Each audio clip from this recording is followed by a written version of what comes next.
Selamat berjumpa kembali dalam program Sound Doctrine. Saya Pendeta Wanda Dumais dari Sydney, Australia. Maranatha, Tuhan Yesus segera datang. Saudara yang dikasihi Tuhan, Tuhan kita Yesus Kristus dalam pelayanannya di bumi ini, Dia sering juga mengulang-ulang topik yang berkaitan dengan penyesatan. Topik ini penting. Saya tahu sesuatu yang diulang-ulang oleh Tuhan Yesus berarti itu mendapat penekanan yang penting. Sama seperti kita, kalau kita menganggap sesuatu itu penting, maka kita berusaha mengulang-ulang topik tersebut, entah engkau memberi perintah kepada anakmu atau engkau berusaha mengulang sesuatu yang engkau rasa penting untuk dipakai di dalam hidupmu. Begitu. Topik apa yang sering diulang-ulang Tuhan Yesus? Selain topik-topik yang lain tentang kerajaan Allah atau kerajaan surga. Topik ini adalah topik penyesatan. Topik penyesatan ini sudah dilihat oleh Tuhan Yesus jauh sebelumnya akan terjadi.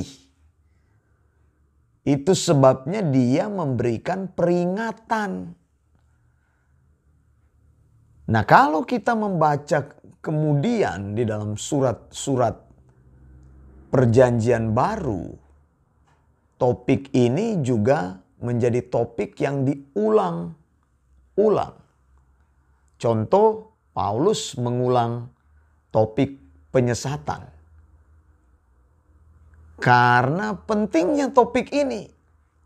Mengapa saudara sebuah peringatan harus terus diberikan supaya orang waspada? Karena ketika penyesatan ini terjadi, banyak orang tidak menyadarinya. Contoh dalam pengajaran Tuhan Yesus di bukit. Ini sangat populer. Matius 7, 22 sampai 23. Firman Tuhan berkata, pada hari terakhir, ini kata-kata Yesus. Kalau di Alkitab red letter, ini diberi warna merah. Karena memang ucapan Yesus sendiri. Pada hari terakhir, banyak orang berseru kepadaku. Yesus bilang berseru kepadaku. Kepada aku, Yesus. Tuhan, Tuhan, bukankah kami bernubuat demi namamu? Dan mengusir setan demi namamu? Dan mengadakan banyak mujizat demi namamu juga? Pada waktu itulah aku akan berterus terang kepada mereka dan berkata, aku tidak pernah mengenal kamu. Enyahlah daripadaku, kamu sekalian pembuat kejahatan.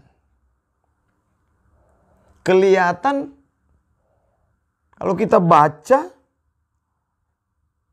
kita terus membaca untuk mencari tahu, mencari artinya, kok ucapan Tuhan Yesus ini seperti berbenturan satu sama lain.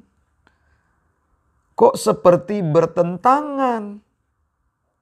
Dikatakan banyak orang bernubuat atas nama Yesus. Begitu. Siapa yang bernubuat atas nama Yesus? Ini penyesatan dari dalam. menunjuk kepada orang-orang Kristen yang seringkali bernubuat. Karena menggunakan nama Yesus. Tidak berbicara kepada penyesatan yang terjadi dari luar, tetapi dari dalam. Lihat peringatan Yesus. Pada hari terakhir, ramai dicari orang. Apa itu? Nubuat. Dan mereka bernubuat atas nama Yesus, demi nama Yesus. Bagaimana orang gak percaya? Dia menggunakan nama Yesus. Nah, bukankah ini yang sering dicari-cari orang? Ya. Ada corona, keluar nubuat. Ada gempa bumi, keluar nubuat. Mori Serulo meninggal, keluar nubuat. Begitu. Macam-macam. Nubuatnya atas nama siapa? Atas nama Yesus. Nah, engkau mau menyuruh saya mengujinya. Oh Pak Wanda, kita harus menguji nubuat itu. Ya ini nubuat diucapkan Yesus atas nama Yesus. Apanya yang mau diuji? Ini hari terakhir intensitasnya semakin tinggi. Nubuat, nubuat, nubuat. Orang yang bernubuat itu tidak menghargai Alkitab. Karena Alkitab itu adalah wahyu Allah yang tertulis. Saya sudah mengkhotbahkannya. Wahyu Allah itu final. Absolute. Infallible. Inerrant. Tidak bisa ditambah, tidak bisa dikurang. Ya kalau seseorang bernubuat, menambahkan wahyu. Kan keluar nubuat, keluar pewahyuan. Pewahyuan sudah ditutup. Ditutup ketika Alkitab menjadi sempurna. Ketika tulisan-tulisan perjanjian baru menjadi sempurna, ditutup. Supaya orang menjadi tahu bahwa Alkitab itu satu-satunya. Pengajaran para rasul itu mengajarkan kita untuk meyakini bahwa wahyu Allah satu-satunya adalah Alkitab. Kalau engkau berkata satu-satunya, by scripture alone, sola scriptura. Kalau engkau mempercayai hal ini, maka engkau akan menutup peluang atau kesempatan berkata ada wahyu lain yang menandingi Alkitab. Wahyu lain yang dianggap setara dengan Alkitab. Wahyu lain yang mereka katakan ini wahyu Tuhan. Lah kalau sudah ada Alkitab lalu ada wahyu lain, bagaimana cara membedakannya? Ya susah. Yang satu bilang ini wahyu Tuhan. Kita bilang ini wahyu Tuhan. Nah kita harus menjaga prinsip ini terus-menerus menjadi kekuatan kita. Alkitab itu final.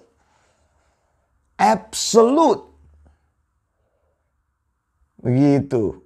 Jangan ada lagi nubuat yang keluar. Yesus sudah memperingatkan pada hari terakhir banyak orang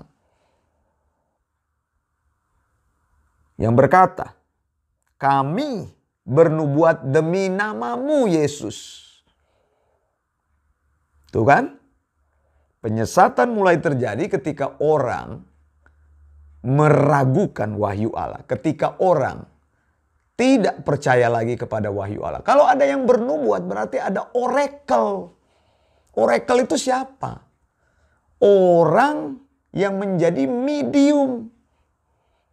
Menyampaikan divine communication. Komunikasi ilahi.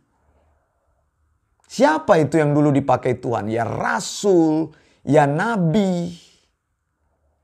Anda bilang kepada saya, wah Pak Wanda, kan rasul sama nabi masih ada ya. Bagaimana caranya rasul sama nabi masih ada? Siapa yang mengangkat?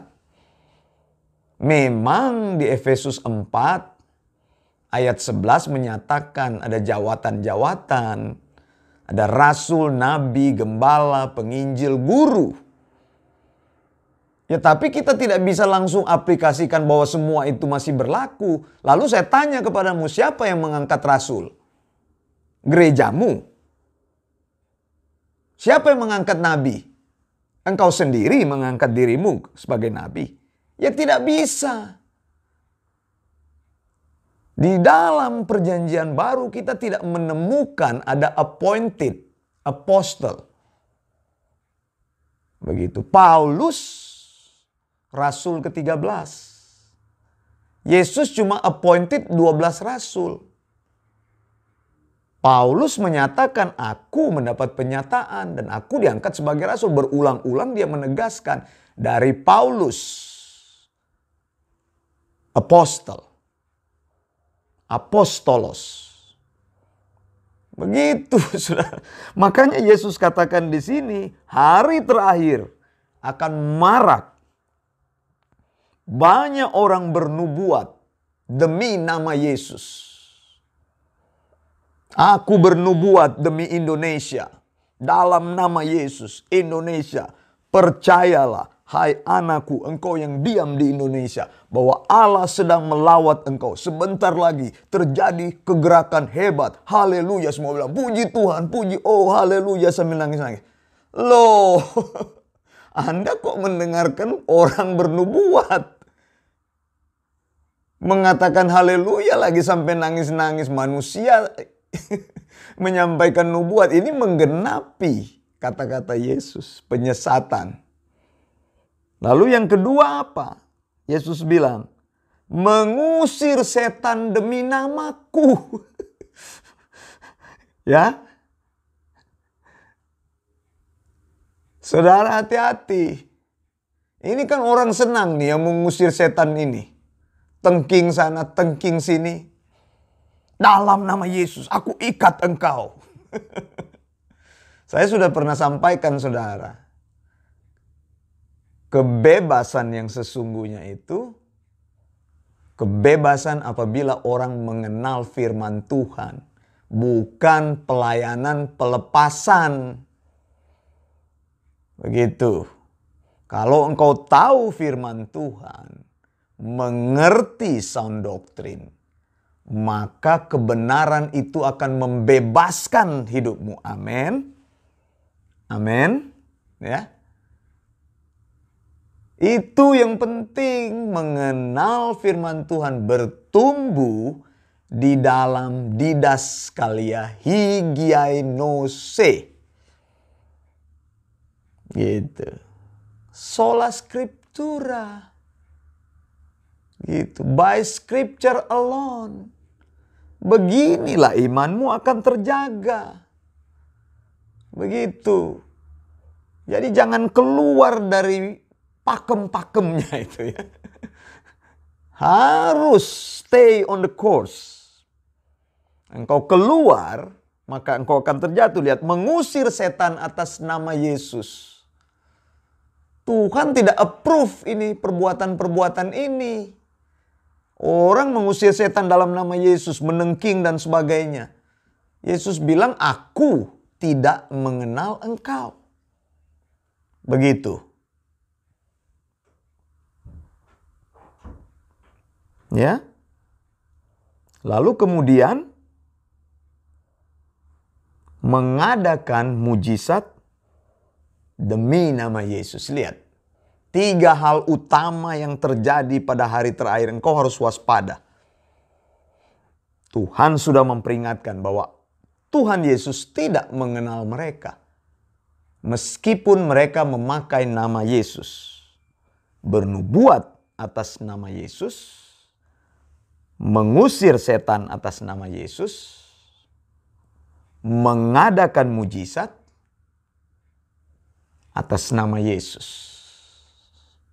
Bukan yang dilakukan atas nama Yesus itu yang dianggap kebenaran, tidak. Praktek tidak bisa mengalahkan prinsip. Saya sudah bilang, yang utama dan yang pertama adalah prinsip. Orang yang mengenal ajaran yang alkitabiah akan menghasilkan praktek yang alkitabiah. Jangan dibalik. Praktekmu harus diuji berdasarkan kebenaran firman Tuhan, praktek berimanmu. Ada orang yang katakan kepada saya, mari Pak Wanda saya tunjukkan. Loh, apa yang kau mau tunjukkan? Aku tidak peduli praktek apa yang kau lakukan. Aku peduli kepada pengajaran yang alkitabiah. Engkau sendiri tidak tahu pengajaran yang benar. Engkau mau tunjukkan praktek kepada saya. Praktek apa? Begitu. Jadi Alkitab itu selalu menjadi ukuran yang tertinggi. Ya, Yesus bilang 3 hal tadi, bernubuat atas nama Yesus, mengusir setan atas nama Yesus. Ya, kelihatan spektakuler kan? Mengadakan mujizat atas nama Yesus. Mujizat apa lagi yang kau mau cari? Ya, temukan di dalam Alkitab kebenaran-kebenaran Tuhan yang sesungguhnya. Kalau engkau bertumbuh, berjalan menjadi orang Kristen yang kuat, mengenal sound doctrine, mengasihi sound doctrine. Orang yang mengasihi Yesus, otomatis dia mengasihi perintah-perintah Yesus. Saya sudah jelaskan, saya ulangi lagi.